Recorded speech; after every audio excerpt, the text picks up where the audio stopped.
Welcome to Artist and Critic. I'm Don Gray. We're continuing our series on the mechanization of art. And I'm speaking as a painter, as an artist myself, as a teacher, and basing it on my feeling that 20th century art has become so depersonalized that it's not only impossible to look at itself, impossible to enjoy, impossible. It's like finding pleasure in your own death, like finding pleasure in your own spiritual impoverishment, finding pleasure in your own intellectual limitations. 20th century art is extremely masochistic in that sense, that we find, try to find our pleasure in barrenness and emptiness and sterility. I'm laughing, but frankly, I find it incredible, and I find it incredible that people, that critics can continue to write about a square or a pile of 2x4s or a figure that's torn and shattered, and just simply look at it in artwork and somehow make no connection whatsoever with the lives that we live, as if the artwork exists in some kind of vacuum and doesn't affect us psychologically, doesn't reflect what we think, what we feel, what we want to be, what we are. 20th century art tells us we're in a hell of a bind. We're in a real mess, and as I've said early in the earlier programs, perhaps reflecting more the mess of the leadership in the country, political, corporate, and the leadership in the art world, the artists themselves, critics, curators, and gallery directors, who seem to unerringly move toward the superficial, the artificial, the bizarre, and the decadent, as if there's some kind of a lodestone that just draws them magnetically, and they just can't help themselves, and they don't want to help themselves. They just love it, and if anything, walks into their galleries with any kind of hint of life or vitality or originality that somehow just doesn't fit the contemporary fashionable mold, it just leaves them cold. They just can't seem to relate to works like that. It's just an incredible situation, and I think it's the situation that has always been, where an entrenched academy, and in the most bizarre of turnarounds, the contemporary avant-garde has become the contemporary academy. It is the bureaucratic structure of fashion and theoretical limitation that must be battled against, that must be opposed by those who somehow, in this miraculous age of ours, still have blood running through their veins, and their minds seem to be functioning relatively well, despite pesticides and pollution and chemicals in our food. We all seem to be instilled with all these products of our time. But if we've somehow managed to survive all of this, let's try to do something about it. Let's try to spread the word. Let's try to communicate with like-minded people, and see if some sense of art that can fulfill us, that can lead us through the aridity of contemporary life to find a greater fulfillment, perhaps simply a reawakening. All we have to do is perhaps visually and emotionally reawaken to the world and cease to be dominated by the mechanical monsters, to find our solutions in mechanical monsters, in nuclear energy, in our automobiles as symbols of substitute symbols for really, automobiles become kind of a contemporary religious symbol, in a sense, substitutions for whatever divine being one would like to believe in. Well, we say, I'm going to work all my life till I get my Porsche, till I get my Mercedes-Benz. Then I'll be happy. I'll be in the promised land. And of course, you're in the promised land of technology and mechanical-ism, and it's going to rust, baby. It's going to rust, and it's going to leave you feeling as empty as you feel now, unless you're in the first flush of your Porsche, that is, the first honeymoon with your mechanized monster. But let's look at our first picture, and it's the one we ended our last program with, Raphael's Madonna and Child in a circle, and just talking about the humanity of it, the strength of forms, and how contemporary America, contemporary Western mechanical industrial world is afraid of people, is afraid of flesh, is afraid of human warmth, as this exhibits. And speaking of exhibits, here's my exhibit A for today. That wasn't quite it. This is it, Roy Lichtenstein's Live Ammo, where we have ceased to become human beings and we're these two-dimensional cutouts in a comic strip. The comic strip is more alive to us than our very selves, perhaps. Perhaps Peanuts is more alive in his human foibles than we are, or the next-door neighbor, or somebody in the office, or somebody at your school, or somebody in the restaurant down the street, or whatever. We become artificialized again, dehumanized. How about James Rosenquist's Marilyn Monroe? Marilyn Monroe, the creation of Hollywood publicity, here lives as a poster, as a Cubist-inspired collage poster, or a billboard based upon Rosenquist's past experience as an artist. Whoever suggested the possibility that a billboard painter was an artist? Only in our own time could that strange hybridization, strange twist of fate be seen because of the rampant commercialism of our time. Commercial art is fine art in our time, and of course it isn't, but through the confusion of values and the dictates of those who should know better in positions of power, curators, critics, etc., commercialism, commercial art has become fine art. Witness Andy Warhol, who's not afraid to admit that he finds his inspirations. He flips through Vogue magazine looking for inspiration.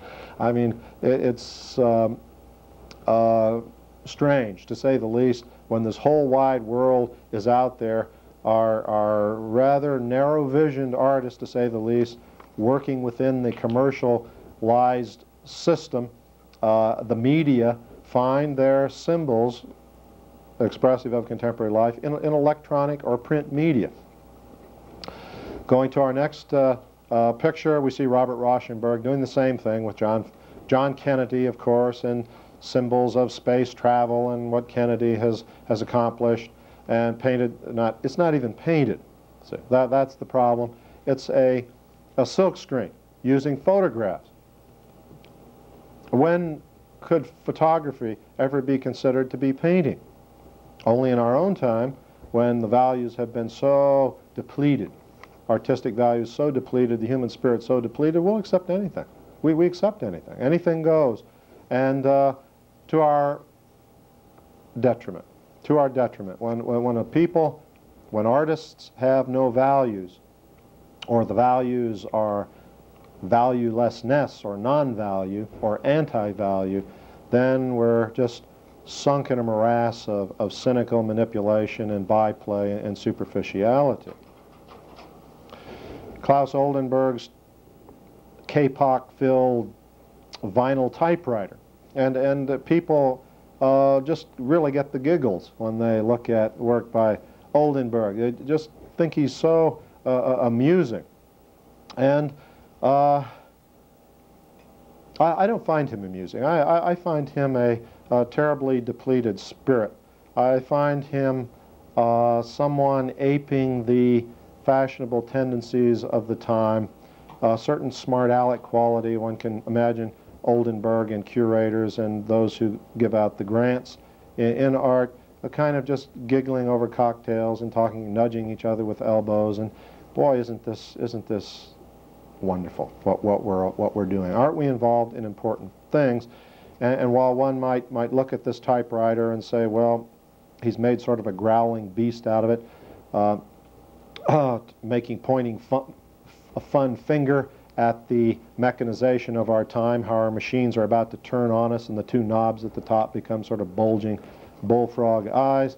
I have really reached the end of my limit in terms of finding anything amusing in this. To me, sculpture is something that tries to express eternal values, that tries to suggest that substance can endure through eternity, if only spiritual substance symbolized by material substance, and to have these tacky, contemporary, shiny materials as vinyl made from petroleum, I find that offensive. I see this as the corruption of true sculpture. As I see Jasper Johns' flags, a clever manipulation that goes nowhere beyond cleverness.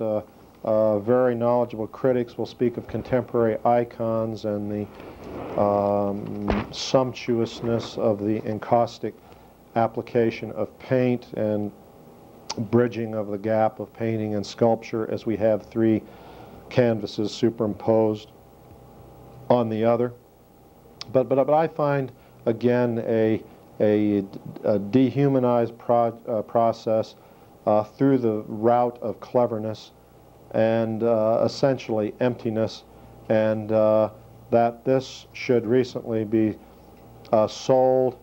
I believe the Whitney Museum bought it for $1 million. I find that a very succinct comment on the aesthetic position of the Whitney and the level of the contemporary art world. The Whitney is the home of all the worst things that happen in American art are found in the Whitney, and you can witness it every day of the week, whether at the biennial or at other of their terrible miscarriages of artistic justice, if we wanted to put it that way. Is it impossible?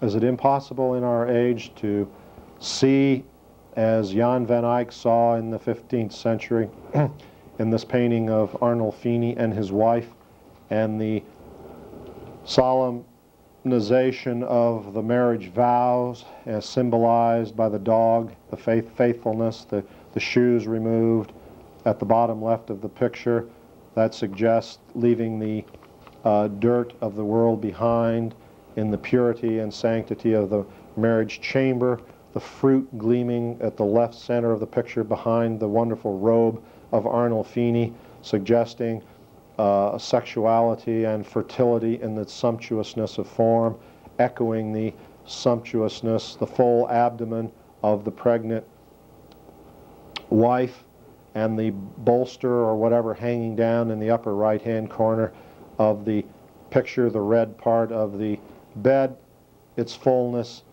echoing the fullness of her belly, or of a phallic symbol suggesting the male organ, if you will. The light from the window, so many Dutch and Flemish artists using windows as if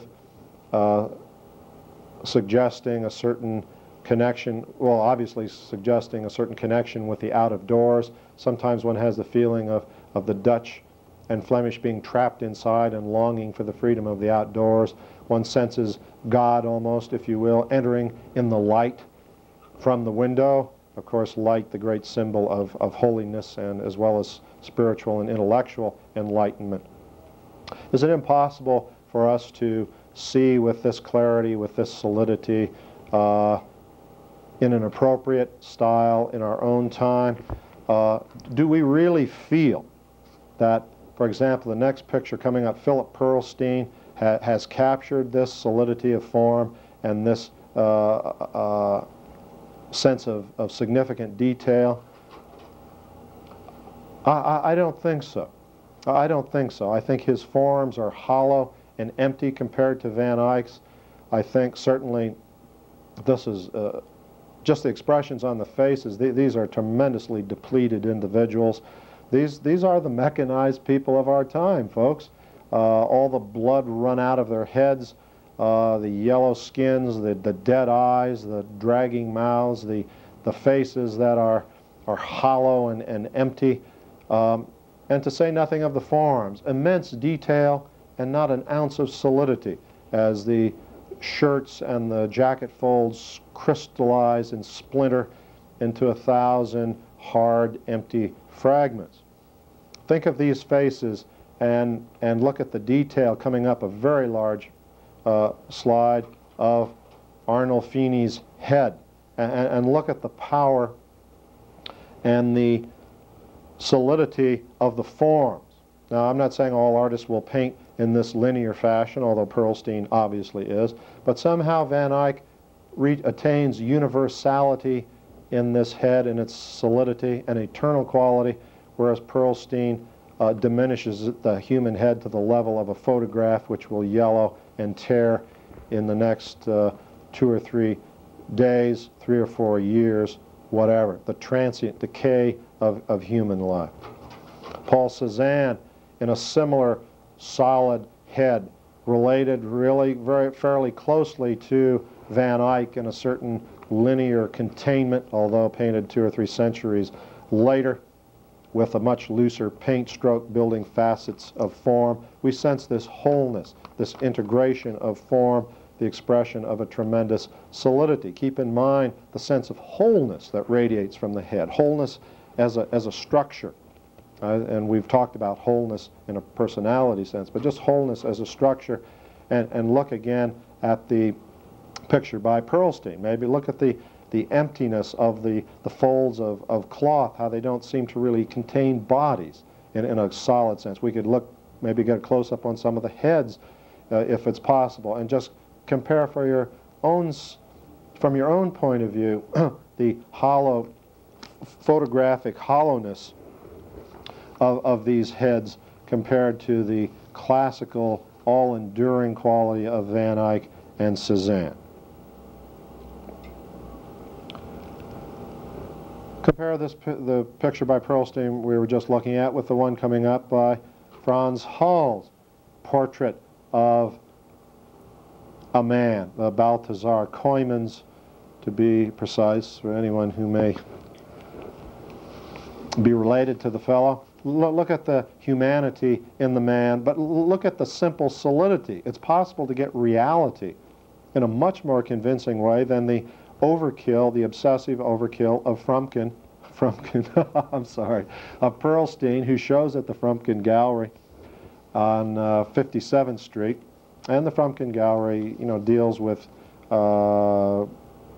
realist artists of this kind who either work from the photograph or seem almost to work from the photograph. Supposedly Pearlstein doesn't, but it does not, but has the same effect as it, one who does. And the Hals is tremendously solid, tremendously immediate, tremendously alive, and it will endure as a symbol of a human being for as long as the paint remains on the canvas, where Pearlstein's will fade when the publicity fades and when our age fades away.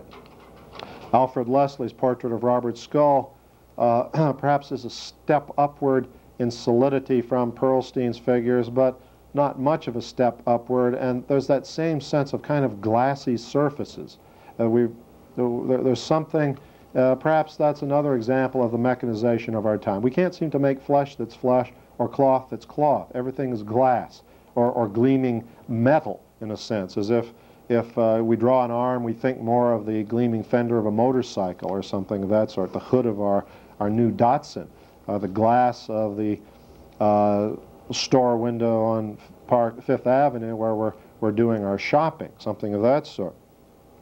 And of course, works like this by Chuck Close, these immense heads, 6-8 feet square, reach a zenith of mechanization, of impersonality, of the photograph being aped and copied so closely that all painterly structure is eliminated, and we simply have a photograph. I mean, to have painted it may inspire awe in people who don't know that much about painting and are overwhelmed by technical prowess, so-called virtuosity, but it's an empty, hollow performance. He should have simply just enlarged the photograph, because that's what it amounts to. And there's no structure in the forehead, no structure in the cheeks, any kind of painterly structure. And to see what painterly structure is, let's look at the close-up of a head by Rembrandt here.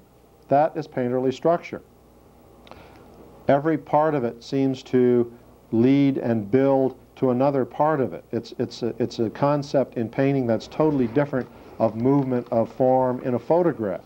The cheekbones are built and protruding in sharp angles. The light and dark contrast on the right side of the face, the cheek, light cheek rising out of the darkness is an example of structure. Look at the forehead with the frown. Forms. They're not just photographic copies of frowns, bulging flesh. They're actual form created by light and dark, by paint itself, and it becomes a masterpiece. So by contrast, we could look at Egon Schiele, the Austrian expressionist of the early 20th century. There's more life and there's more expression and more feeling in this highly distorted expressionist piece of painting, and obviously Schiele is suffering from the mechanization of the 20th century. He's suffering from the torment of the human spirit created by the effects of living in the 20th century. We're all like this, except we prefer to hide it behind facades like this. Another one by Klaus of Nat, called Nat, whoever Nat is. It's a photograph. It's a photograph. He painted it from a photograph. And it's not a painting. The massive solidity of the head of St. John, a detail from the tribute money by Masaccio in the 15th century, in the Italian Renaissance, this is a painting. This is a painted head. This is a head that is solid and enduring. It has been considered so for 300, 400, 450 years or so. I can easily go out on a limb and predict that Nat's head, painted by Chuck Close, will not be around in 450 years. I'm not going to be around either. Neither are you, and we'll never know. But I would say that by the end of, in the latter part of our lifetime, the hollowness of the photorealist approach will be recognized.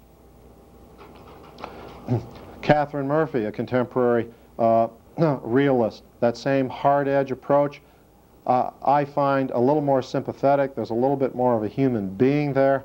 The sense of the table, her painting table, the cloth, but not what Vermeer had in The Milkmaid, in perhaps a relatively similar composition, the massiveness of the form, the sumptuous richness of the paint, the symbolic sparkle of the light. We lost this in our own time. We lost it a long time ago, but we have simply refused to face this challenge in our own time, and I think it's the only challenge that can redeem us as artists and can redeem us as human beings, to once again examine the simple things of life, whatever they happen to be in our own time. People in the kitchen, people out on the street, buildings in the street, people in their cars, landscapes, dogs in the country, animals in the country, clouds, trees, you name it.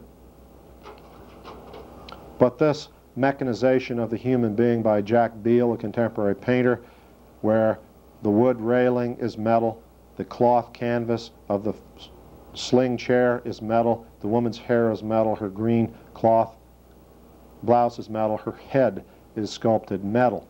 The depersonalization, the mechanization of art extends to realist paintings and our so-called realist paintings in our own time. This is no more realism than the hard edge painters, the geometric painters that we looked at.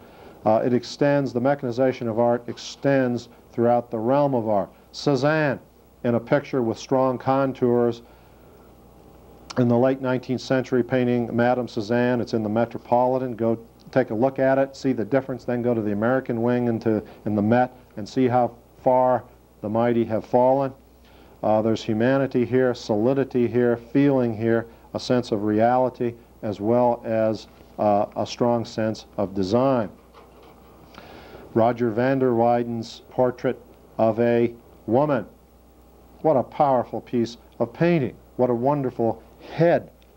Three-dimensional, sculptural, painterly, solid, a human being within the head, magnificent design, utilizing the headdress, the V of the neck, and the hands against the red, not exactly cummerbund, but let's call it one, around her waist. A powerful vision of humanity that we have lost in our own time. Richard Estes.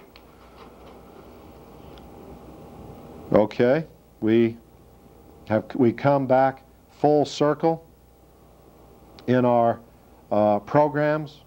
We don't have Richard Estes, but those who have seen Richard Estes' cityscapes realize that the same cold hand is at work in those pictures, tremendously striking in their virtuosity, but impersonal in their technique, removed from reality because the artist paints from the photograph rather than from reality itself, and so you lose the vibrations. If you want to use a contemporary jargon, you lose the feeling that emanates from objects that creates a relationship between the artist and the subject being painted. I think that the only way to get out of our present-day artistic predicament, and frankly I see it as a social predicament, as I've been implying during the last 3 programs, is for artists and society at large to try to get in touch with sound, basic principles in life, to rediscover what they are, to rediscover that material goods are not the ultimate fulfillment in our lives, the products of our industrial technology. I think if we realize that, the dominance of our technological society, of the corporate state, would ease. That reality is not what we see on the television tube, with the exception of this program, of course.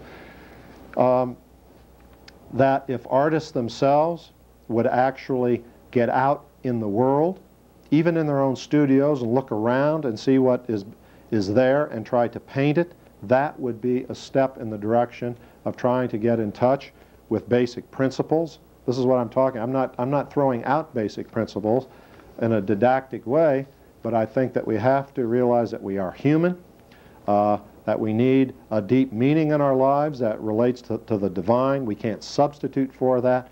We can't play games with superficiality, artificiality. We can't hide in cynicism and say nothing matters anymore, everything's going to pot. We have to make the start again, and this is why I'm doing these programs and what this program has been for, to say that there's someone who's thinking these thoughts, and if you feel this way, whether you're an artist or not, try to support artists or in other ways act so that a new renaissance can come into being. Thanks very much for being with me. We'll continue this series. My name's Don Gray. The program's Artist and Critic. We'll see you next time.